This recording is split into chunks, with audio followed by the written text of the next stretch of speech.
Welcome back to another episode of Meaningful Topics for Golf, a podcast where we dive into better conversations, stronger connections, and the lessons golf teaches us both on and off the course. I'm your host, Mariah Swigert, and today we're diving into the world of creativity, adventure, and some seriously unique golf experiences with Jared Jacobs. So today I'm here with Jared Jacobs, also known as Gold Yeller on a lot of social media handles, including Instagram, which is how we got connected. And he has his own podcast too called The Vibe Caddy. But today we have the honor of asking him some really cool questions about his experience and how he's gotten to be where he is today.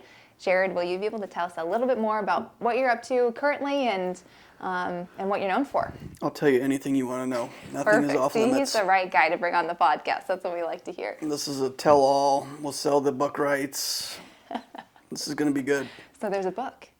Well, I mean, you can help me write it. Perfect. Okay. With good. this 3-camera setup, I'm sure you could probably figure it out. We have a setup, yeah, all 3 cameras. We're looking at y'all. I just wish that people could see the tripod that you have on the one that's right in my face. Yeah, we are building out the studio still, and currently this camera is on the one directly on Jared. I think all of your tripods from now on should be golf bags.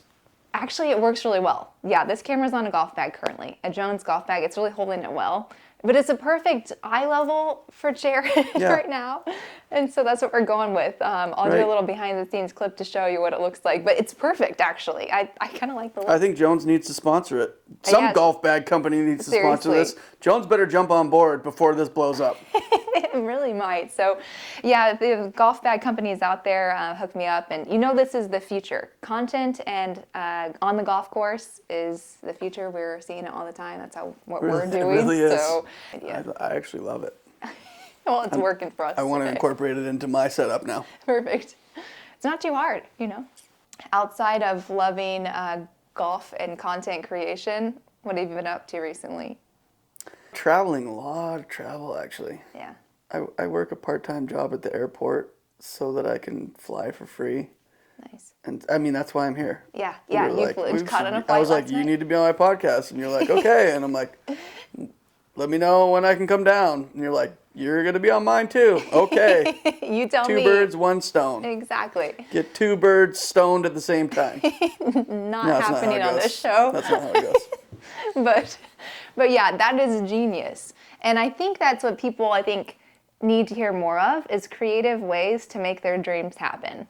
That's why I started my page is on Miss Swag Golf. It's literally to explore more swag and test out golf swag. That's how it started. Oh, really? Yeah, and it was a hobby to do videography and photography. So it wasn't my goal to ever be on the page myself. I was just showcasing golf products. That's what it was. So Miss Swag. I always thought swag was an acronym for stuff we all got. Maybe. I don't know. It might be. I've never. Maybe I came up with that. You should. I don't think I did. No, I think that's from The Office. Oh. That's what it's from. It's Michael Scott. from... He's like swag. stuff we all got. I think that's what it was. I love that. Well, my last name is Swaggart, so it kind of played off of that. So yeah. That's how I just stuck with it. I was kind of embarrassed with the name first because I don't feel like I'm a Miss Swag, person. But I was like, this page will never actually amount to being connected to me as a person.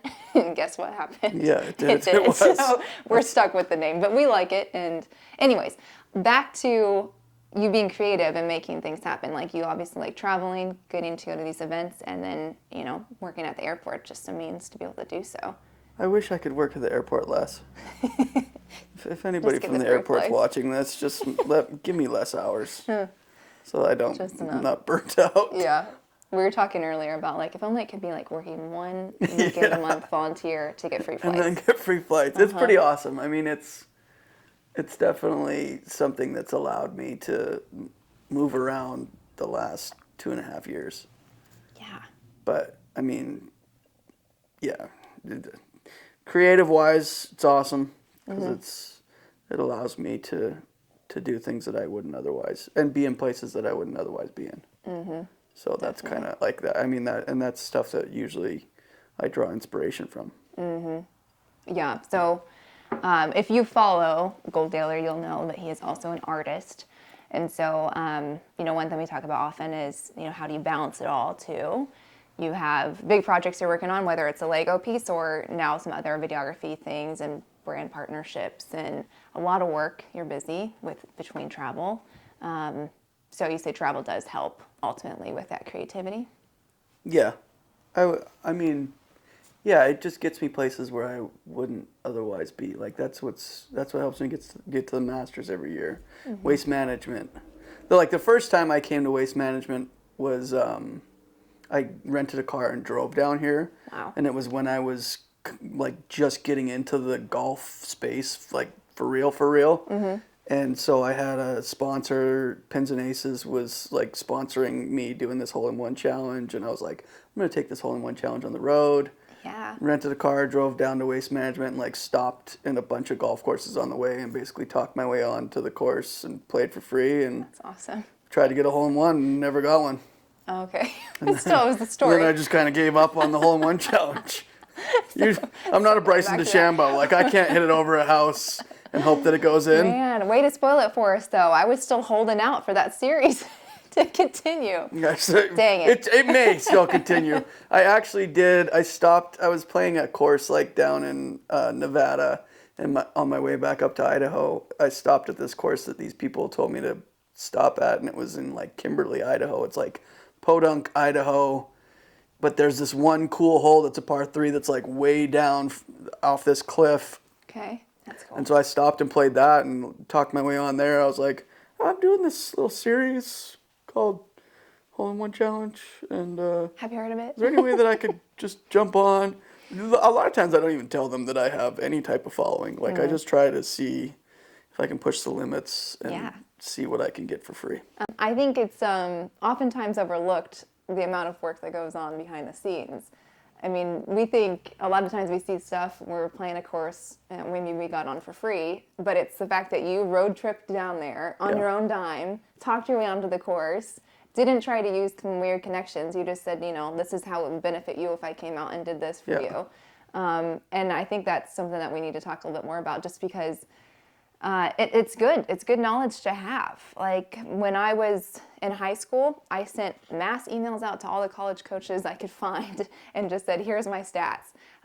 But a lot of people were shocked by that. They were like, what high schooler does that? I'm like, well, it seems second nature. If you want something, you go after it, right? Yeah. But sometimes it's the little details in between that we don't think about. And so it's nice to share those things. So it sounds like connections is huge in that, and I found that too, of reaching out to people, what courses on this path should I stop at?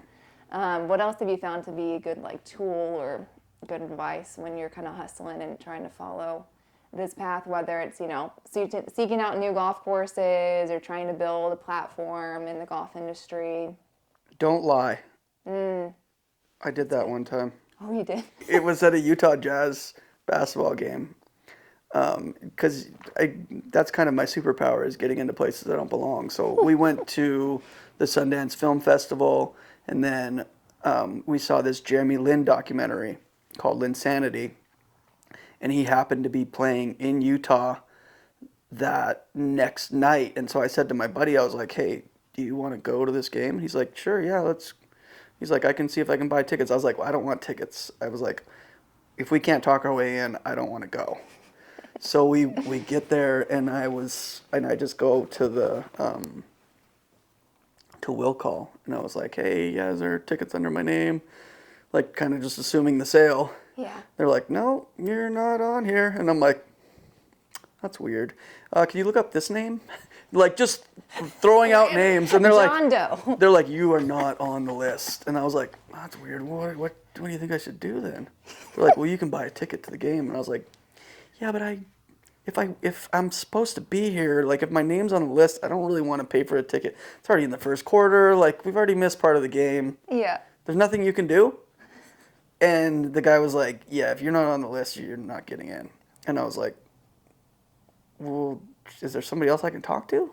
Mm-hmm. He's like, not really. I'm like, there's got to be somebody. And so he's like, you can go talk to the people at the season ticket office. Yeah. And I was like, season tickets?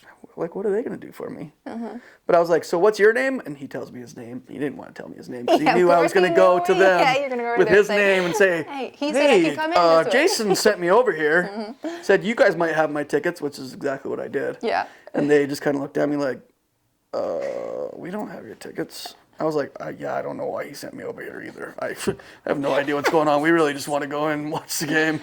Is there anything you guys can do? So then they go, and he's like, hang on a second. Goes back behind some door and comes out with 2 tickets for the suite. Okay. And it was just like some auxiliary suite where they put media. Yeah. Gives me the tickets, and my buddy's just like, how did you do that? And I was like, I don't know, but just go. Yeah. Get upstairs. Get Let's go. Let's get out of here. Before Jason comes and runs us down. I don't remember what the guy's name was. Jason sounds good. Checks Jason out. sounds good. But yeah, after that, though, I kind of felt bad. Like, I felt like, I'm like, my integrity is not worth a Utah Jazz game. Yeah. And so after that, I kind of said, like, I kind of told myself, I was like, I'm still going to make this my superpower. Like, I'm still going to cultivate it, but I'm going to do it in an honest way because that's your legacy. Like, if people know, it's the same with golf. Like, if people know you cheat on the golf course, they're like, well, I'm not playing against this guy because he's cheating. Like, that wasn't his ball that he found. Definitely. I saw his ball that he played with. It was a 4, and now he's playing with a 3. You know, and people will notice that type of stuff, and it's really telling. Yeah. Like, it reveals your character. 100%. That's one thing I love about golf is it's like if I want to, like, say I want to go into business with somebody, I want to take them golfing first to see what kind of a person they are and see how they handle stress, see how they are under pressure, maybe put a little stake on it just to, like, just something where it's not like it's going to make or break them, but it's, I mean, usually I just like to play for the vibes and see if it's somebody that I want to hang out with. Yeah. But it has helped, though, with, like, connections that I've made in life. I'm like, let's see what they're like on the golf course. Yeah. And it's really telling, like, how you play golf is, I mean, it's how you are as a person a lot of times. So you're like, oh, Yeah. I didn't know that about you. Yeah. You just told on yourself. Yeah. It's hard to hide that when you're under stress and you're under pressure and people are watching you. It's hard to hide your true colors. Yeah, I mean, it's like that even with my family. Like, people are like, you must be so patient. I'm like, I am not patient. Just because I do stop animation does not make me patient. Like, ask my kids if Dad's patient. He is not. But it has taught me more patience. So I guess maybe I'm more patient now that. Yeah, it definitely does. do what I and do. self-awareness too. I mean, for you to even be aware that you're like, not the most patient person because in my mind I have a vision of what I want to be. Yeah. In that. And yeah, that's cool. Yeah, we can't all be perfect. No, not at all. And I think that humility and even just learning from that storyboards goes a long way, especially in this world where you're trying to build connections. Yeah. Whether it's through content creation or it's through just being on the golf course, showing humility, knowing I'm not a pro golfer. I'm not going to have this expectation that I'm a pro and come out here, and that usually leads to like some sort of failure and then just like complete humiliation on your own part. But if you walk up saying, being humble, even to like a privately owned course, or family owned course, and say, is there a way we can maybe come to some sort of business agreement? This is what I can bring to you. Yeah, in Like, that's worst case awesome. scenario, they say no. Yeah, exactly. Like, best case scenario, you're golfing for free. Worst case scenario, they're like, yeah, we're not. You have to have that mentality, I think, that humility, the flexibility, and then a little bit of creativity when it comes to living a lifestyle that's what you do. Traveling and creating art and, being flexible with content. And that's, I think, how it's like most successful that way. Yeah, you got to go with the flow. I think at one reel I saw that you like camped out in the hotel gym that you snuck into and like was able to get a little bit of sleep on that bench. I forgot about that. It's actually kind of fun to document. Yeah. I kind of like where like, it sucks not knowing where you're going to sleep sometimes. But then other times I'm like, I'd rather do that than pay $200 for a hotel where I'm going to sleep for 2 hours. Yeah, I hear that. And then you have the story of you sleeping in a workout room Exactly. in Orange County. Yeah, it's very. And if you get kicked out, unique. then you have an even better story. There you go. I mean, not all of us feel that way. Some of us get most upset. people don't. I don't really know Get a many little people sad. like me. Yeah. or cry and they get kicked out of somewhere. Not speaking from personal experience.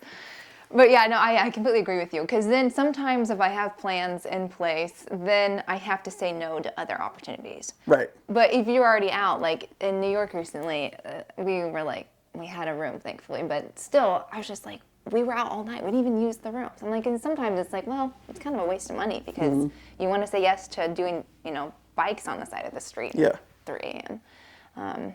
So yeah, I like that. Wait, was that perspective. the Callaway event? Mm-hmm. Yeah. Was Sean there? With Sean, Yeah, yeah, I remember Sean- that. Was Curtis there? Yeah, and Curtis. I Curtis love led those the way. guys. Curtis was really, I've never seen Curtis more concerned though, because I think we almost got arrested. Sean was kind of, I don't want to say Sean was. We all kind of were not breaking. We were breaking a lot of street laws in New York.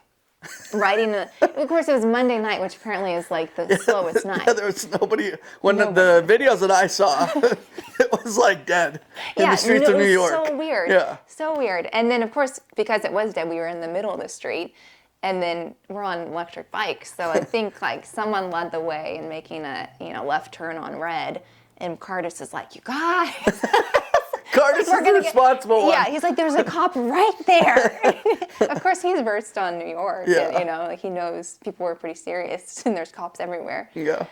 But we're all like, this is the best. What is this place? We're on bikes. And then Josh Park told us that he has not ridden a bike in like over 10 years. So then unfortunately, we chose electric bikes, which are not. I don't know I think I've ridden an electric bike once. They're kind of scary. Really? Because you start pedaling it just starts. It they're fast? takes off. Yeah.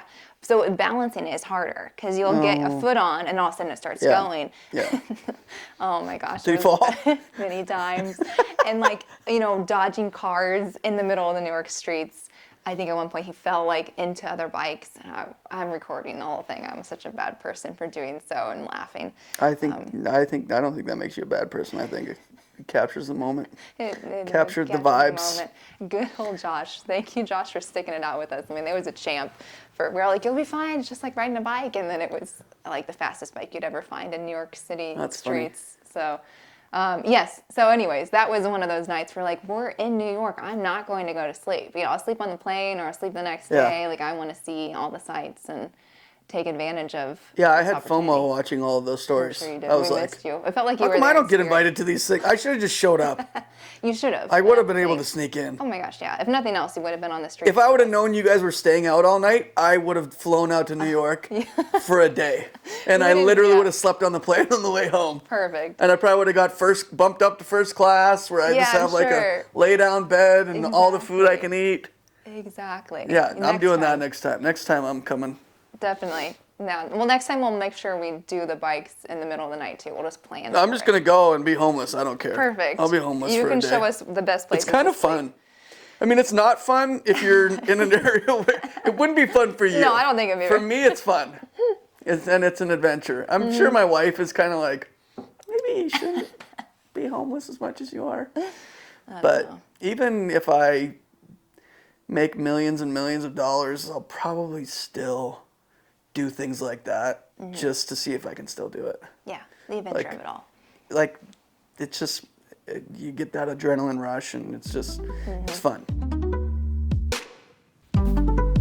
And that's why we all love Gold Yeller. He's down for adventure, but he's humble and he's flexible in the process, which we've seen to be keys for success in a lot of areas of life. We can all learn from Jared in approaching them with humility, flexibility, creativity, and an adventurous spirit. This has been part 2 of a 3-part series with Jared Jacobs. And the next episode, we dive more into relationships on the golf course and how we balance that with today's distractions like social media. Thanks for listening to this episode and hope to catch you in the next one.